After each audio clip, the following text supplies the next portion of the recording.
All right, we'll keep things rolling. We are joined with 2019 BMW Championship winner, Justin Thomas. Justin, welcome back, making your 9th tournament appearance. Just want to get some thoughts on, just got done with your Pro-Am, and what your thoughts are of the course. Yeah, it's a very cool course. It's all right in front of you. It's obviously, like everybody else this week, just trying to get a gauge for the altitude and catch your breath when you have to hit after walking up some big hills. But no, it's a cool place, and I think it's it's one that maybe requires a little bit of strategy on some clubs you can hit off tees, but for the most part, it's just going to be of who can control their distance the best and take advantage of those opportunities when they get them. Perfect. I'm already going to go and open up to the media to keep it going. Keep it going, keep it rolling. We're going. Let's go with Cameron here in the front. Hey, Justin. We've had pretty historic years by Scotty and Xander as well. I was just wondering if you had a choice to take one of those seasons or the other, which one of them would you take and why? Yeah, I've had this conversation with a couple different group texts. It's tough. I think it's very situational of where you are in your career. Like for me personally, I mean, 2 majors sounds a lot cooler than 1. But then again, winning 6 times, all of which being elevated events and players and a gold medal sounds nice too. Might be better to answer that question if something were to happen, the next couple weeks. But for me personally, I would. I can't believe I'm saying this, but I think I would take Xander's just because of 2 majors. But yeah, talk about a no-lose situation. Those are 2 pretty good ones. And then just to follow up, if someone were to ask you, they didn't know much about golf, perhaps.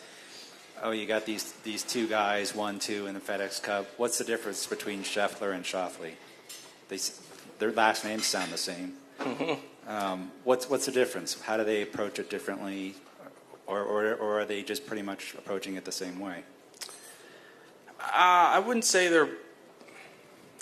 they approach it the same way. I mean, they're both really good at everything. I think that's something that's very similar with them both, especially this year, is that they every aspect of the game they do really well. So that's always a good thing. But I think they're known for different things. I mean, I think I've always said I think if you could choose any player on tour of to have a putt on your line that you could get a read from, I think Xander's number 1. I mean, how well he rolls it and he lines it up and the ball rolls end over end every time. I mean, it's very, very impressive kind of watching him go around the course, and both of them are so good at minimizing mistakes. So I think that's why they found themselves in contention so often, because they make so few bogeys that as many birdie chances as they give themselves, it's kind of hard not to.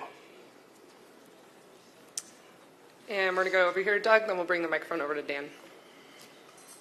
Are you 22 in the FedEx Cup, or are you one to want to know kind of what your scenario is to get to Eastlake, or would you just rather go play and shoot the best score you can without knowing a thing? I'd definitely rather just try to play as well as I can, and I mean, I know that if I put myself in contention to win the tournament and have a good chance, then I'll be more than okay. I think there's I'm sure a lot of statistics and involved of what % chance you have, how many points it might take to get through, and I probably not the person to ask, because my rookie year when I finished at this tournament, I was told that I'm in Atlanta and everything, I'm in, and there was a lot of groups left, and I went on to finish 31st. So I'm not a huge fan of that situation when you finish on 18 and being told what's happening, because there's so many, as we saw last week, there's a lot of variables and things that can happen. So I feel like trying to finish a certain, top 16 or whatever the heck it may be. Like, I know I'm in a good place, and feel like likely if I play how I feel like I should, I'm fine. But I'm trying to move up as far as possible to start as many under par as I can next week. And then another one. I'm trying to get Daniel Berger out of my head. Sorry. I don't know if the right word is comfortable or anxiety or however you describe it, you're feeling now about being on the President's Cup team? How would you compare it with where you were a year ago as it related to the Ryder Cup?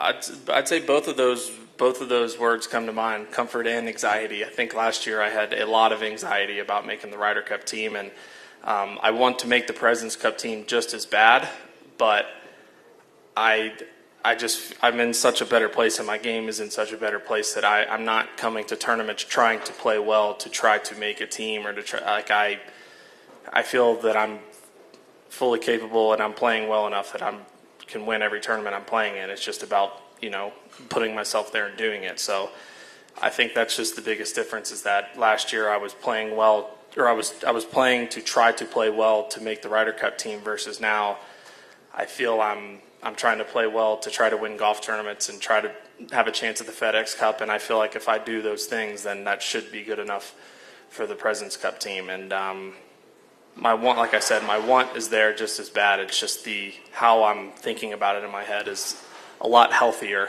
and a lot better. Dan on the left. How would you rate your season, your year so far?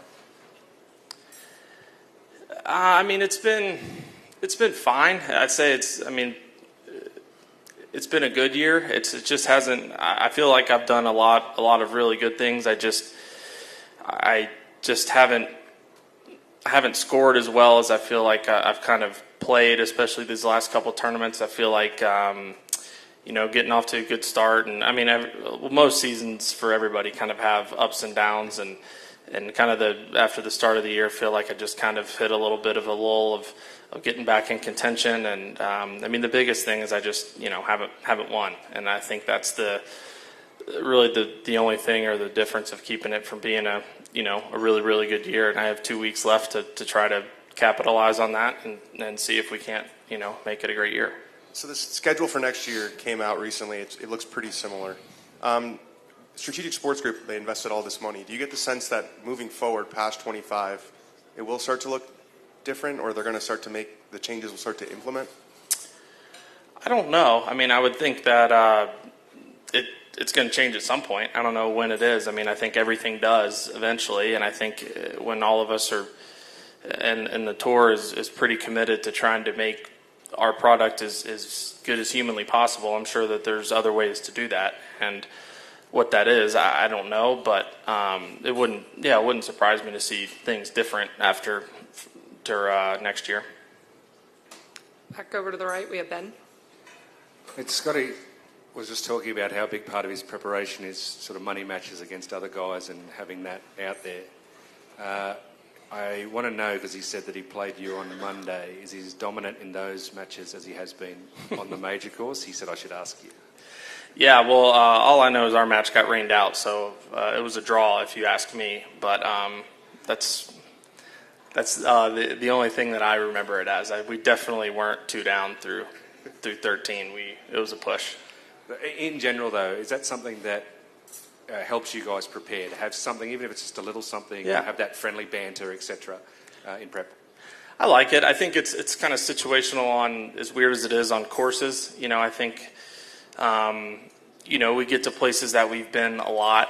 I think it's just, you can kind of go through the motions, and it can almost be a wasted day or a wasted practice round. So you end up hitting the same chips, the same putts. You already know what they do, and then you get to like 5 or 6, and you're like, I'm over this day. So I think everybody's different, but for me, I definitely like having something, even if it's just a birdie game of like, hey, you don't make birdie, we're done with the hole and you can go on about your business. But I like doing it just for the sake of the competition, and because there's something about having to hand over $100 or whatever it may be that hurts worse than a lot more money than that. Very front here, we have Gary.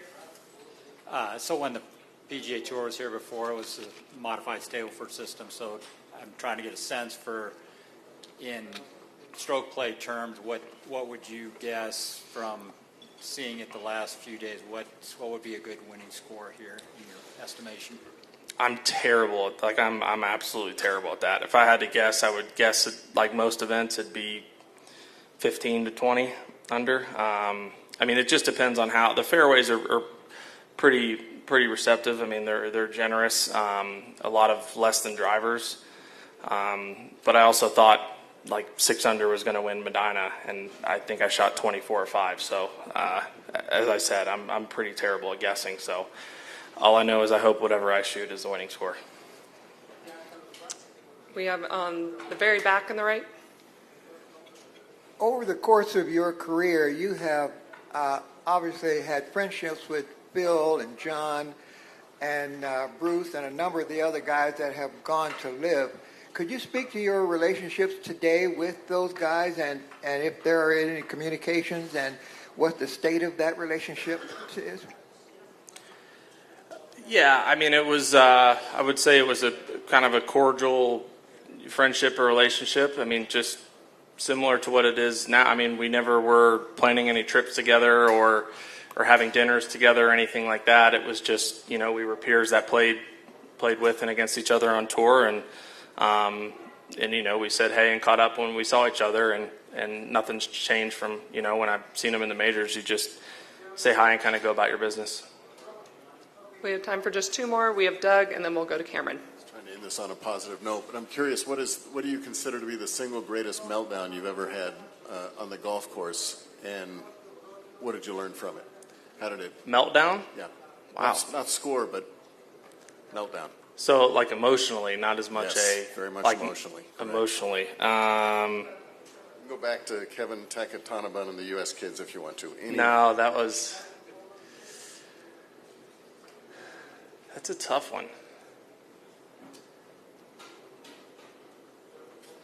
I can't, nothing, which is shocking, nothing comes to mind like of any outbursts or anything that maybe I saw on camera or something to where it was like, wow, like I look really dumb. And I'm not saying I haven't had those moments, I definitely have, but nothing, fortunately, that has been enough of an issue or enough of a thing to have been brought to my attention.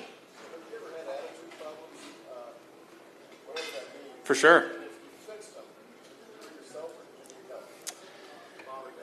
Yeah, I'd say I don't know when this was, but I was always a very fiery kid. I mean, I would get pretty pissed off and slam clubs or whatever, and it was not a good look. And my dad always preached attitude on me and to have a better attitude and everything. And we were out playing with a member one day, and I was probably 8 or 9 years old, and I don't know what I did, but I had one of my little temper tantrums, and my dad was pretty embarrassed, playing with a member and being the pro of the club. And he's like, I'm so sorry. And the member, he's like, well, I get it. He wants to play well. He's like, but one thing is, he's like, you can't put the fire in somebody, but you can kind of rein it down. And I think when my dad heard that, it kind of resonated or clicked to him that it's hard for someone who's very here to be like, all right, just show some passion, like really, really get into this, you know what I mean? Versus I find it a lot easier, or at least better for me personally, of like, okay, I have that fire and intenseness, and it's easier to, as I matured and gotten older, to kind of tame it down a little bit. So that's been a big thing for me that I've learned just through experiences and trial of different things. Of it doesn't work for me to go out there like DJ. Like I love his demeanor, and Xander, like I love his demeanor, but I need to slam a club every once in a while. Like if that's what I got to do to get it out of my system, like that's what works for me. As long as nothing is, first off, I'm not embarrassing myself, making hurting a golf course, doing anything like that. But as long as my next shot isn't affected by that, then whatever I got to do, I got to do. And we'll take final one back with Cameron. Justin, back on the subject of President's Cup, Sahith Theegala is currently projected to be on that team, I believe. I was wondering if you had much chance to see his game, and also what would you think of him as a potential partner or teammate on the President's Cup team? Yeah, his game is really impressive. I played with him a couple times this year, and I like what he does. It's similar to, I feel like, how I play golf. Very feel. He's not scared to aim 40, 50 yards left of hit a huge slice out there, or just he has unbelievable hands, unbelievable touch, and obviously great instincts to where, it's not necessarily, I'm sure he has his certain fundamentals or things that he checks, but it's more about, am I getting the ball in the hole as quick as possible, or am I hitting the fairway however I can, not is it some certain position. So I like that about him, and 100%. I mean, he's got all the shots. He's obviously a great competitor, and he's put himself in contention of a lot of big tournaments. And I think obviously hope to be on that team, whether I'm on that team or not. I think we have a great opportunity of some young guys that I would love to partner with any of them. But I need to play my way on that team first. Perfect. That's all the questions we have. Thanks for the time. Good luck this week.